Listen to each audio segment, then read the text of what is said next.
अस्सलाम वालेकुम, welcome to G family channel. कैसे हैं आप सब लोग? मैं उम्मीद करती हूँ सब लोग खैरियत से होंगे। आज मैंने सोचा है कि चिकन को साइड पे किया जाए और एक सिंपल सी सब्ज़ी की रेसिपी बनाई जाए। आज हम बनाएंगे शिमला मिर्च आलू मसाला। चलें स्टार्ट करते हैं। एक पैन ले लें। पैन के अंदर आपने आधा कप जो है वो कुकिंग ऑयल डालना है। ऑयल जब गर्म हो जाए तो उसके अंदर आपने 1 टीस्पून जो है वो वाइट ज़ीरा वो डाल देना है। ज़ीरे को आपने तकरीबन 20 से 30 सेकंड तक सौते करना है और सौते करने के बाद आपने तकरीबन 2 प्याज जो है वो मीडियम लेनी है, उसको बिल्कुल बारीक बारीक चॉप करके वो ऑयल के अंदर शामिल कर देना है। और प्याज को इतना ज़्यादा नहीं ब्राउन करना, बस हल्का सा जो है आपने इसको भूनना है। जब प्याज सौते हो जाएं तो उसके बाद मैंने इसके अंदर 3 से 4 छोटे आलू लिए हैं, उसको मैंने इस शेप के अंदर कट कर लिया था। इसको मैंने प्याज के अंदर शामिल किया है, इसे अच्छे से मिक्स किया और साथ ही मैंने तकरीबन 1.5 स्पून जो है वो जिंजर गार्लिक पेस्ट, अदरक लहसुन का पेस्ट डाल के इसे भी अच्छे से मिक्स किया है। और आलू को मैं तब तक भूनूंगी या फ्राई करूंगी जब तक जो है आलू थोड़े से क्रिस्पी नहीं हो जाते।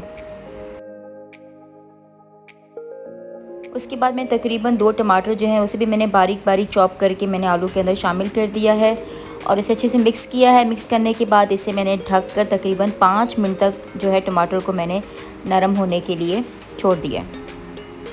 5 मिनट के बाद मैंने देखा तो टमाटर जो है वो टेंडर हो गए हैं, बिल्कुल नरम हो गए हैं। अब इसके अंदर तकरीबन मैं 3 से 4 जो है वो हरी मिर्चें मैंने इसके अंदर शामिल की हैं। आप चाहें तो हरी मिर्चों को बारीक बारीक काट के भी डाल सकते हैं, नहीं तो आप इसको साबुत भी डाल सकते हैं। हरी मिर्ची डालने के बाद मैंने फिर मसाले डाले हैं। मैंने यहाँ पे हस्बे जायका नमक लिया है, 1 चम्मच जो है मैंने लाल मिर्च का पाउडर लिया है, थोड़ी सी हल्दी ली है, 1 चम्मच ज़ीरा पाउडर लिया है और 1 चम्मच जो है मैंने सूखा धनिया का पाउडर लिया है। ये सारे मसाले डाल के मैंने अच्छे से मिक्स किया है। मिक्स करने के बाद जैसे ही जो है थोड़ा सा ऑयल ऊपर आएगा उसके बाद मैंने शिमला मिर्च जो थी वो मैंने 2 शिमला मिर्च को मैंने बिल्कुल आलू की जो शेप में, जैसा मैंने आलू काट के डाले थे उसी तरह की शेप में मैंने शिमला मिर्च को काट के इसके अंदर शामिल कर दिया है।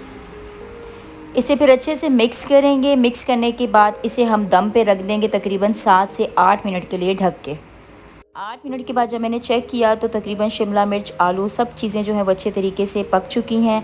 अब इसके अंदर मैं 1 चम्मच जो है वो गरम मसाले का इसके अंदर शामिल करूँगी। इसे मिक्स करूँगी। मिक्स करने के बाद इसमें थोड़ा सा जो है हरा धनिया डालने के बाद इसको 1 मिनट के लिए दोबारा से हम दम दे देंगे और उसके बाद जो हमारी शिमला मिर्च आलू का जो मसाला है वो एकदम तैयार हो जाएगा। और यहाँ पे हमारा शिमला मिर्च आलू का मसाला बिल्कुल तैयार है। आप कमेंट करके ज़रूर बताइएगा कि आपको आज की रेसिपी कैसी लगी। लाइक करना मत भूलिएगा और जिन्होंने चैनल सब्सक्राइब नहीं किया काइंडली चैनल को सब्सक्राइब कर लें। अपना ढेर सारा ख्याल रखें। फिर मिलते हैं नेक्स्ट रेसिपी के साथ। अल्लाह हाफ़िज़।